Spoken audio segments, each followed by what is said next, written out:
Happy New Year! Yes, we started another brand new year, and this is 2021.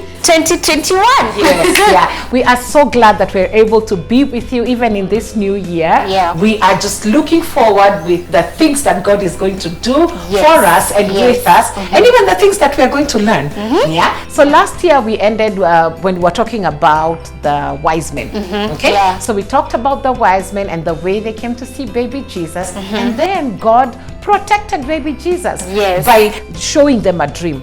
So they got a dream and they were told not to go back to King Herod. And then on the other side, Joseph also got a dream and he was told, you know what, you need to run away and go to Egypt and wait until King Herod died. And when King Herod died, he got another dream and he was able to go back. And so God took care of baby Jesus and protected him, just the same way he's been taking care of you and protecting you. So today, Teacher Rachel, tell us where we are going to start. So before we went into our Christmas break, we were talking about how Moses passed on the baton to Joshua. Yes. And so now Joshua was the new leader of the children of Israel. And he was supposed to take the children of Israel into the promised land. Yes. So today we're going to see how that was possible and how God enabled them to actually get into the promised land. So we'll start by remembering that now the children of Israel were on their way to the promised land. So by this time, they're actually very close to the promised land. But there were two obstacles that were very big and that were stopping them from getting into the promised land. So the first obstacle was that there was the river Jordan. That was flowing very fast. They actually say it was at flood season. So the water was a lot of and it water was flowing. And then there was also the walls of Jericho. So Jericho was a city that was right at the borders of Canaan. And to get into Canaan, they had to pass through Jericho. But now the walls were very big and very strong. And so Joshua needed to figure out how the children of Israel were going to go over the walls and into the promised land. So he decided that he was going to send out two men. So these are two men that will be spies. You remember Moses sent out 12 spies. So now Joshua sent out two spies into the land of Jericho. And so these men went.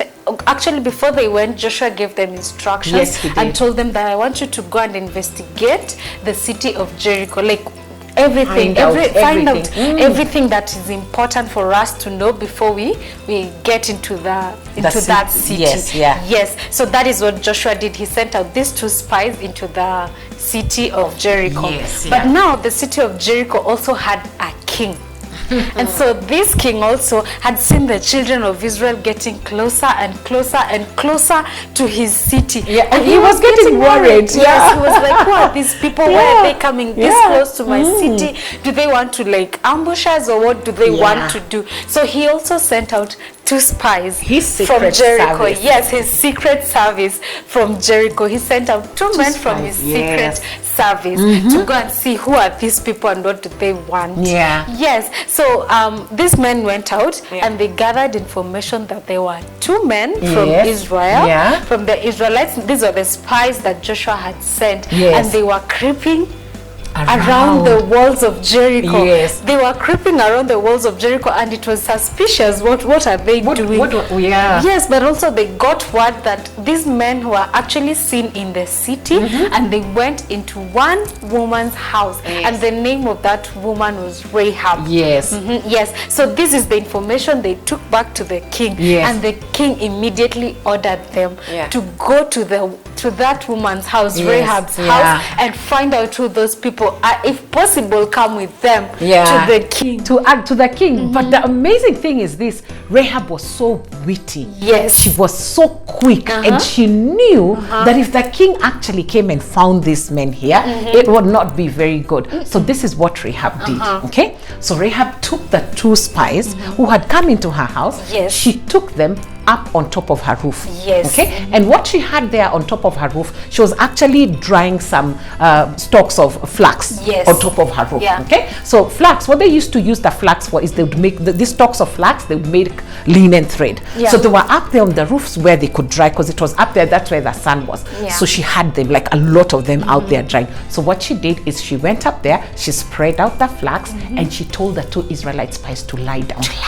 And they lay down very quietly. And then what she did is she took more flax and she covered them and covered. Nobody even would have known that there was anybody in there. So they were all covered and covered and covered. And then immediately she was done covering them, suddenly there's a knock on the door. Bang, bang, bang, bang, bang, bang. Who is there? Those secret service from the king. From the king. And they came in and they started talking to Rahab rudely. We know that there are 2 men who have come in here. Where are they? Bring them out. And they start yelling at her and commanding her and ordering her. And you know what Rahab did? She innocently said, yes, there were 2 men and they did come in here. Yes. But they left before sunset, because they left before the gates were closed. And so they went and they left before sunset. So I don't even know where they went. I don't know what direction they went. You need to hurry up if you're going to catch up with them. You need to hurry up and go and find out if you can catch up with them. So they went, these secret servicemen, the spies for the king, they went and they went to the gate. We want to catch these spies, only to find the gates they were being locked and they were being shut at that time. So they went there and they did not even know where the men went. And then now what they did is they started searching and they were looking for the men. But what happened is Rahab now went back. She went back on her rooftop. And she started talking to these men, just trying to explain to them what was actually happening. She was trying to fill them in on everything that had gone on and everything that had happened. So amazingly, Rahab was able to be used by God to hide the Israelites. So the thing that happens with us children is that we have a God who is able to hide us from any trouble that comes. You know, the trouble that was coming to the Israelite spies is that if the spies of the king found them, they would have been in big trouble. But Rahab was able to hide them.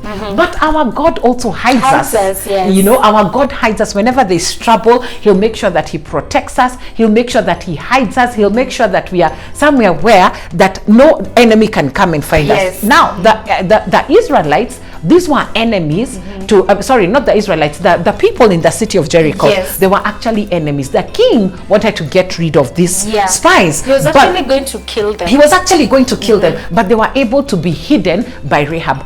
God also hides us. God is able to hide us when we are in trouble. God is able to protect us when we are in trouble. And so when God protects us, what we need to do is to always tell him thank you. Thank you. So every time God protects you, always remember and say thank you God because you've covered me, and thank you God that you have protected me. So we're going to see what the spies did after Rahab filled them in our next lesson. But for now, we want to rise up and sing this special song. I hope you'll sing along with us. So right now, get standing. Let everybody stand up so that we can be able to sing the song together. Happy New Year! It's time for us to sing our song, and we've just learned that Rahab hid the spies just like God hides us from our enemies. So we're gonna sing about how God hides us. So let's sing this song. I hope you're all standing up.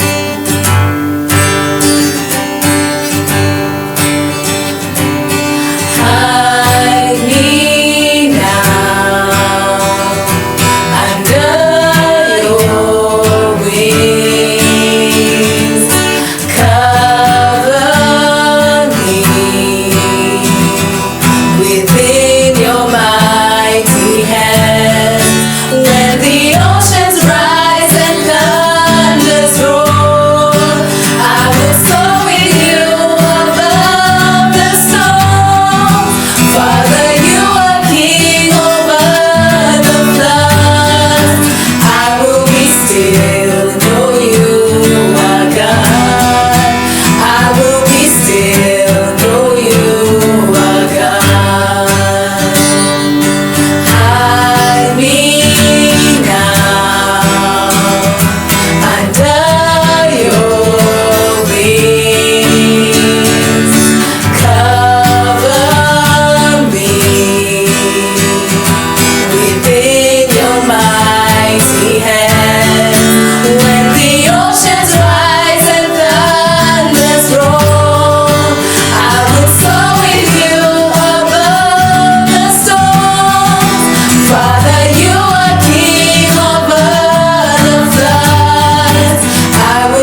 still, know you are God.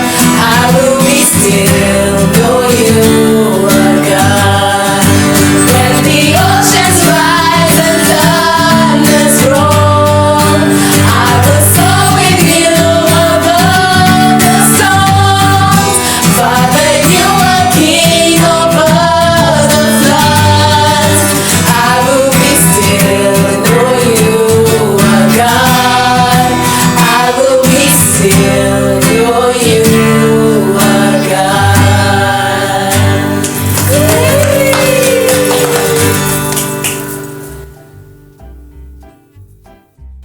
Okay, hey kids, so here we are to do our craft, and it's a fun craft, okay? So remember there were spies that were sent, okay, to go and spy on Jericho. And a lot of times our modern spies, what they have is sometimes they have a binoculars so that they can be able to look and see, and sometimes they actually have, what do I call this? They have a magnifying glass so that they can go out and look for clues, okay? So what we're going to do today is to make a binoculars, okay? A very simple way to make a binoculars, and because you know when you're looking for something when that is far, the binoculars is able to bring it close, okay? So the things that we're going to need the most is a tissue roll. So we have a tissue roll over here, but you will need 2 tissue rolls, okay? This one I had already worked on it and it's already done, but I'll show you what we're going to do with this. We also need some ribbon.